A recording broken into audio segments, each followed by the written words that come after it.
Terima kasih Anda masih bersama kami di Kompas Petang. Saudara, Badan Eksekutif Mahasiswa Universitas Indonesia menggelar unjuk rasa.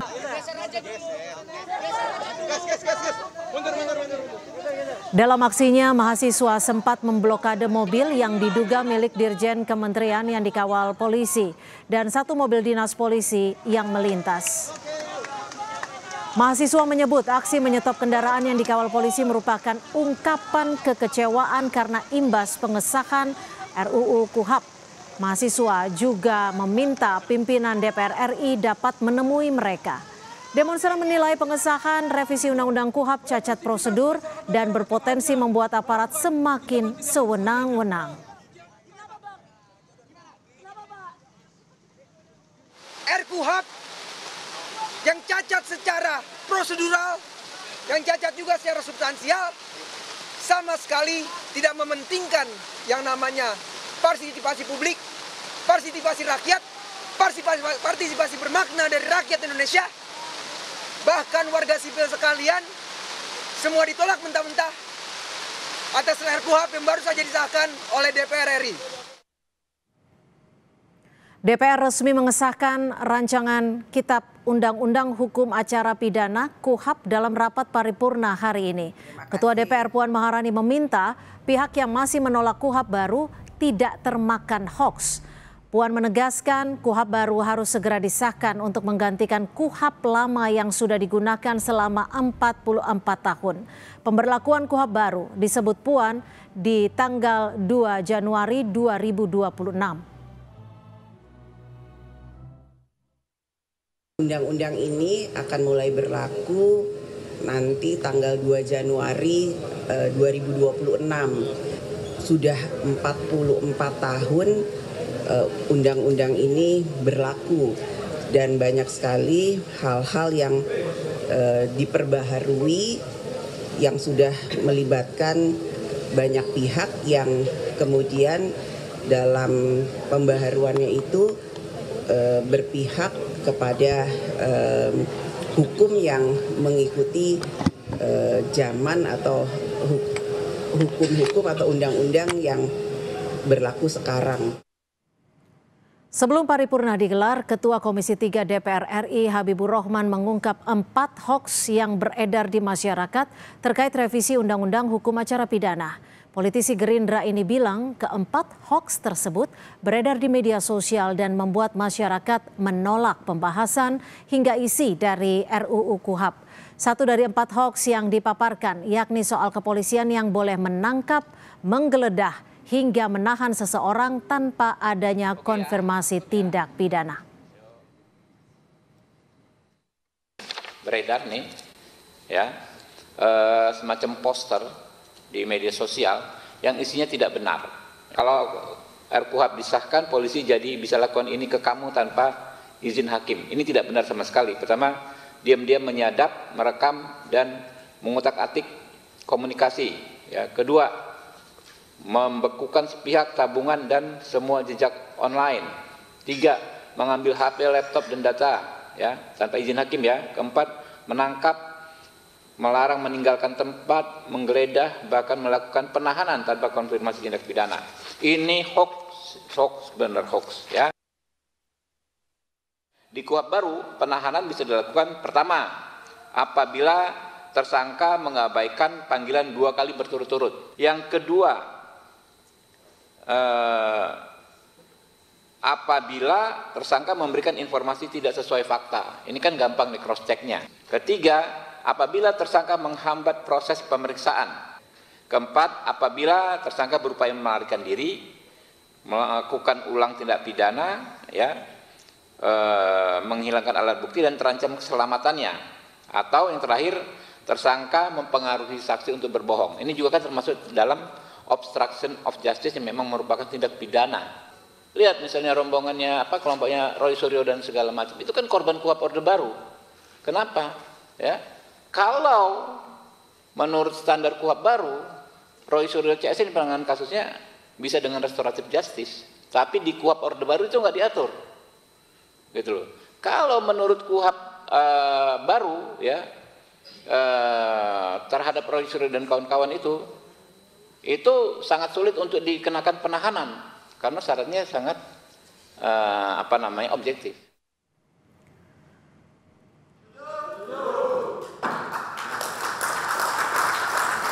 Menanggapi munculnya hoaks seputar RUU KUHP, menurut YLBHI, hal itu disebabkan pembahasan yang tertutup, serta terbatasnya akses publik untuk mengetahui isi pembahasan RUU KUHP, sehingga bila adanya masukan dari publik terkait pasal-pasal yang bermasalah, hal itu tidak bisa disampaikan secara utuh.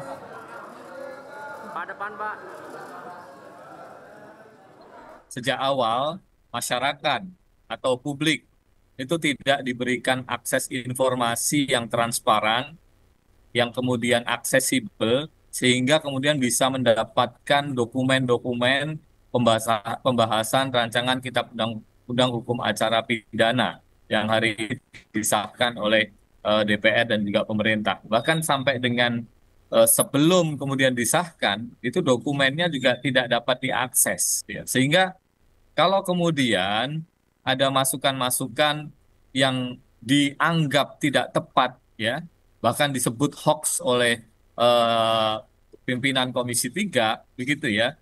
Saya kira ini juga buah dari tidak transparan, ya, tidak terbukanya dan tertutupnya proses pembahasan RUHP sedari awal. Siang tadi, paripurna DPR sudah mensahkan revisi Undang-Undang Hukum Acara Pidana atau KUHP. Meski sudah disahkan, Koalisi Masyarakat Sipil untuk Pembaruan KUHP menilai terdapat tumpukan masalah dari aspek proses pembahasan dan substansi yang diputuskan. Kita akan bahas bersama Komisi 3 DPR RI dari fraksi PKS Nasir Jamil dan Ketua PBHI Julius Ibrani. Selamat petang Bang Nasir, Bang Julius, terima kasih sudah berbagi waktu di Kompas Petang. Saya ke Bang Julius langsung nih. Bang Julius, sejak Anda membaca draft terakhir dan saat ini sudah disahkan, bagaimana Anda mengomentarinya dan apa saja yang Anda nilai sebagai pasal-pasal yang masih dinilai kontroversial?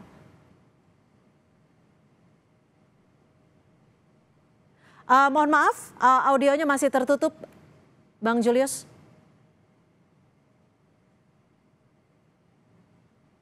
Oke, Cynthia, tentu kami apresiasi dulu perkembangan dari KUHP tahun 81 mengenai hak advokat, perlindungan advokat, kemudian hak pendampingan bantuan hukum, dan segala macamnya. Tapi secara fundamental kami melihat masih ada konsep yang perlu diperbaiki. Misalnya apa? Jadi dalam tahapan penyelidikan, ketika penyelidik diberi kewenangan untuk upaya paksa seperti penangkapan, penahanan, dan yang lain, padahal penyelidikan ini masih mencari tahu apakah sebuah peristiwa ini peristiwa pidana atau bukan, baru kemudian dinaikkan tahap penyidikan kalau dia tindak pidana. Nah, ini bisa membuka ruang banyak celah. Itu yang dimaksud teman-teman. Tadi kita nggak tahu peristiwanya apa, kita nggak tahu tuduhan kejahatannya apa, kemudian kita bisa ditangkap, bisa digeledah, disita karena tahapannya penyelidikan. Nah, ini konsep dasar gitu. Apabila tahapannya penyidik, maka kewenangan itu tidak boleh diberikan kepada penyelidikan, gitu. Kewenangannya tetap ada di penyidik dengan bantuan penyelidik, itu masih logis, itu masih masuk akal. Yang pertama. Yang kedua, kami melihat juga ada beberapa pasal yang menurut kami ini pasal-pasal selundupan. Misalnya tadi kami cek ini yang paling fatal ya. Di antara konsep criminal justice system di seluruh dunia, tidak ada satupun aparat penegak hukum yang memiliki impunitas, kekebalan. Polisi tidak kebal, jaksa tidak kebal, tetapi kemudian kami mendapatkan pasal baru di sini yang diselundupkan, misalnya pasal 101 dengan pasal 98, bahwa kalau mau nangkep hakim, kalau mau nahan hakim itu harus izin Ketua Mahkamah Agung. Ini nggak pernah dibahas. Ini nggak ada juga di dalam RUU kemarin. Tiba-tiba hari ini dia muncul. Nah, hal-hal yang seperti ini menurut kami itu kemudian mencederai, Bang Nasir, mencederai partisipasi yang kemarin kita sudah bolak-balik. Saya memberikan pandangan di RDPU dengan Komisi 3 dan kemudian ada beberapa yang dihapus. Misalnya tidak ada lagi istilah penyidik utama, ya penyidik adalah penyidik Polri, PPNS dan segala macam. Lalu mendorong koordinasi berdasarkan Makeh Jakpol 2010 ketika itu dengan Kementerian Hukum dan HAM, koordinasi antara penyidik, penuntut dan segala macam. Nah, ini kan kita lihat jelas bertentangan dengan diskusi soal criminal justice. Oke, jadi Sistem kita artinya yang mengedepankan judicial scrutiny gitu loh. Jadi siapapun aparat yang memiliki kewenangan itu harus ada pengawasan, dan konsepnya tidak boleh sekedar izin pengadilan, Cynthia. Izin pengadilan itu antara penyidik dengan penuntut dengan pengadilan. Sementara orang yang berhadapan dengan hukum, yang hak asasinya, yang kemerdekaannya direnggut karena proses hukum, itu tidak punya challenge selain dia pra-peradilan. Oke. Jadi akhirnya baik, kami artinya sudah dapat menyimpulkan dari orang itu, gitu. Dari teman-teman PBHI juga masih merasa ada pasal-pasal yang dinilai tidak tepat, apalagi ada pasal-pasal yang dinilai sebelumnya tidak ada di draft, yakni pasal 101 dan juga pasal 98 dianggap sebagai pasal selundupan. Bagaimana Bang Nasir menjawabnya? Iya, pertama saya ucapkan terima kasih kepada Saudara Julius yang telah memberikan apresiasi terkait apa yang dilakukan oleh DPR dalam upaya untuk membentuk dan mengesahkan hukum acara pidana kita. Dan tadi pagi sudah disahkan dalam sidang paripurna DPR RI. Dan sebenarnya soal partisipasi, soal ketertutupan atau transparansi itu sebetulnya tidak seperti itu ya. Sejak awal kita membuka ruang kepada masyarakat, bahkan dalam kunjungan-kunjungan ke provinsi-provinsi selalu melibatkan perguruan tinggi ya di dalamnya, meminta masukan ya. Kalau misalnya ke daerah-daerah selalu ada akademisi dari perguruan tinggi yang ada di provinsi itu untuk kami minta pendapatnya terkait dengan perubahan hukum acara pidana tersebut. Begitu juga dalam rapat-rapat panja yang ada di DPR selalu terbuka ya, selalu terbuka, tidak pernah tertutup, diliput oleh media, bahkan juga ada orang di balkon yang menyaksikan pembahasan di panja tersebut. Jadi soal transparansi ya, soal ketertutupan, saya pikir itu tidak benar adanya. Bahkan kami juga mendapatkan dukungan ya dari kumpulan-kumpulan advokat ya, akademisi agar segera mengesahkan hukum acara pidana ini yang sudah sangat lama ditunggu. Selama ini kita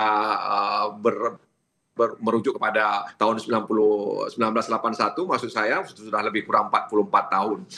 Jadi apa yang disampaikan oleh Saudara Julius bahwa kemudian ada pro kontra, ya itu hal yang biasa. Bagi kami pihak yang mengkritik itu satu hal yang penting agar kami lebih berhati-hati ya dalam merumuskan norma-norma dalam hukum acara pidana tersebut. Adapun pasal-pasal yang tadi disampaikan itu kan berdasarkan pemikiran yang kami dapat dari narasumber yang diundang ke DPR. Jadi ini sebenarnya bukan pasal selundupan ya, bukan pasal selundupan. Jadi namanya panja itu bisa saja mengurangi ya, menambah ya. Jadi hal yang tidak ada bisa diadakan, hal yang ada bisa juga dikurangi. Jadi sekali lagi itu bukan pasal selundupan ya, karena itu tidak tepat disebut dengan pasal selundupan. Dan itu berangkat dari beberapa pendapat-pendapat yang disampaikan oleh narasumber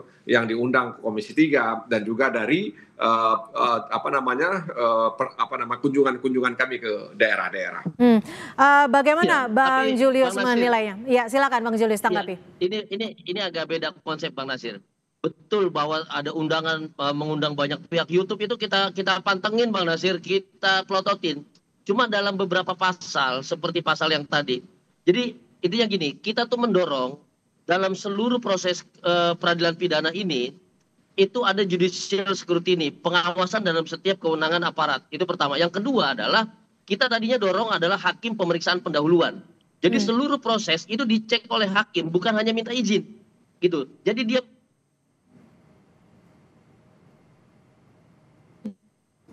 Ya, tampaknya kami mengalami gangguan audio terhadap pembahasan ini kami nggak melihat. Ya, mohon maaf sempat terganggu audio Anda Bang Julius. Silakan dilanjutkan. Oke. Misalnya begini, tadi saya katakan kami pelototin diskusi dengan Mahkamah Agung dan segala macam. Itu nggak ada usulan impunitas ini, Bang Nasir. Gitu. Tiba-tiba pasal ini muncul dan disinilah kami berasumsi, wah loh kok jangan-jangan ada pasal yang lain. yang tidak dibahas kemudian dia muncul dan isinya bertentangan sekali dengan negara hukum, bertentangan sekali dengan asas kepastian hukum, dan nggak boleh ada satu orang pun yang kebal hukum di Indonesia ini. Nah, ini yang membuat kami bertanya, kenapa ada perubahan ini tetapi secara gradual yang biasanya Bang Habib juga telepon, bro ini ada perkembangan ini, gimana menurut lu, bro ini ada perkembangan ini gimana? Nah, kami tidak mendapatkan perubahan-perubahan yang hari ini diketok itu dalam setiap update atau progres pembahasan. Oke, nah, jadi artinya sampai saat ini Anda baru mengetahui bahwa ada 2 pasal yang berbeda ya, yang tidak ada di draft ya. Betul. Dan Anda khawatirkan masih ada pasal-pasal lain, seperti itu? Betul sekali. Oke, betul sekali. Bang Nasir, selain 2 pasal itu ada tidak pasal-pasal lain yang sebelumnya tidak ada di draft? Sebenarnya tidak. Jadi sebenarnya tidak seperti itu ya.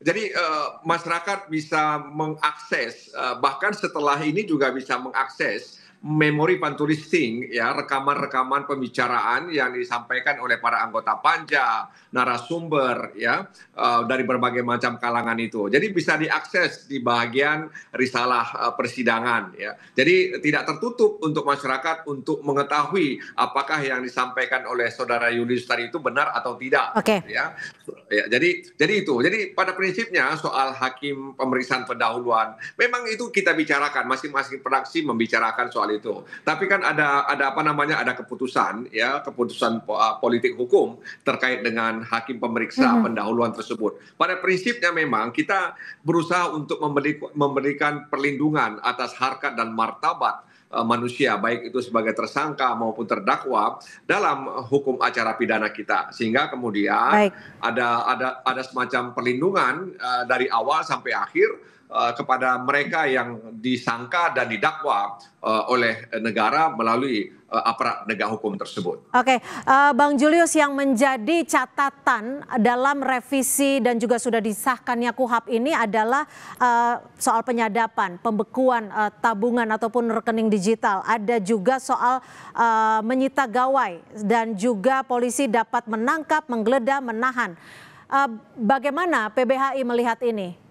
Apa sebenarnya yang bahasa awamnya untuk masyarakat, mungkin apa sebenarnya yang bisa dirasakan langsung oleh masyarakat ketika KUHP ini sudah disahkan? Cynthia, itu ya. Pertama adalah soal tadi tahapan untuk memberlakukan upaya paksa tadi, soal penyadapan, kemudian monitoring, pembekuan, pemblokiran dan segala macam, itu bisa dilakukan oleh penyelidik, yang artinya tahapannya penyelidikan.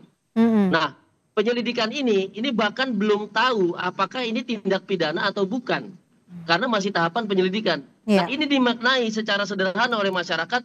Jadi kita belum tahu peristiwanya apa, yang ditundukkan kepada kita apa, tapi negara melalui penyelidiknya dia bisa memblokir, dia bisa menangkap, dia bisa menahan dan segala macamnya. Dan konteks penyelidikan ini luas loh. Ada penyelidikan intelijen, ada penyelidikan apa, ini luas sekali. Nah, ini berpotensi bahaya bagi masyarakat apabila tidak diperdetil dan apabila tetap pada tahapan penyelidikan. Kalau tahapan penyidikan itu pun masih ada catatan. Misalnya begini, tahap penyidikan berarti sudah tahu ini peristiwa pidana, mencari siapa tersangkanya, pelakunya siapa, alat bukti permulaan yang cukup sudah ada di situ. Sprindik sudah bisa diterbitkan di situ. Tetapi upaya paksanya, jangka waktunya, penyitaan berapa lama, penggeledahan bagaimana, mekanismenya masih izin, yang artinya sepihak oleh hakim, yang kita tahu hakim sampai detik ini masih banyak masalahnya. Nah, saya langsung ke Bang Nasir. Bagaimana Bang Nasir, jika memang penerapan nantinya pasal-pasal ini akan semengkhawatirkan itu, apa jaminannya dan bagaimana prinsip fair trial ini bisa tetap dirasakan oleh masyarakat?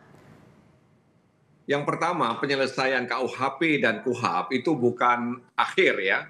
Ini adalah awal untuk pembaruan hukum nasional dan juga mereform perilaku aparat penegak hukum dalam upaya-upaya paksa yang dilakukan. Nah, karena itu ketika ada upaya di tahap penyelidikan melakukan pemblokiran atau penyitaan dan sebagainya, tetap melibatkan hakim atau pengadilan. Ya, jadi tidak semena-mena juga mereka melakukan itu, kecuali mungkin dalam kondisi-kondisi tertentu, karena ada peristiwa-peristiwa hukum juga, ya, peristiwa-peristiwa hukum juga yang kemudian harus dilakukan tindakan-tindakan yang itu memang membutuhkan misalnya mendapatkan ini, mendapatkan itu misalnya. Ya, misalnya seperti ada kasus pembunuhan di mana saksi tidak ada, ya. Dan dalam penyelidikannya seperti apa? Nah, karena itu kan dibutuhkan misalnya membutuhkan handphone daripada orang yang diduga melakukan itu, dan itu harus izin pengadilan, ya, tidak bisa kemudian diambil begitu saja. Jadi ada situasi-situasi yang sangat terpaksa yang harus dilakukan, tapi kemudian 2 hari setelah dia lakukan itu dia harus mendapatkan izin, ya, dari pengadilan. Jadi sekali lagi kami berusaha untuk melindungi harkat dan martabat manusia, dalam hal ini tersangka dan terdakwa, dalam proses upaya-upaya paksa yang dilakukan oleh aparat penegak hukum. Oke, Bang Julius, singkat saja, waktu kita sudah habis. Ini KUHP akan berlaku pada 2 Januari 2026. Jika memang nanti ditemukan pasal-pasal yang kontroversial yang akan merugikan masyarakat, apa yang akan dilakukan PBHI selama rentan waktu ini? Singkat saja. Oh, tentu kami akan mengajukan upaya hukum permohonan judicial review ke Mahkamah Konstitusi. Salah satunya pasal yang kami sebutkan tadi. Mahkamah Konstitusi baru saja mencabut impunitas kejaksaan. Sebelumnya kepolisian tidak punya impunitas dan segala macamnya.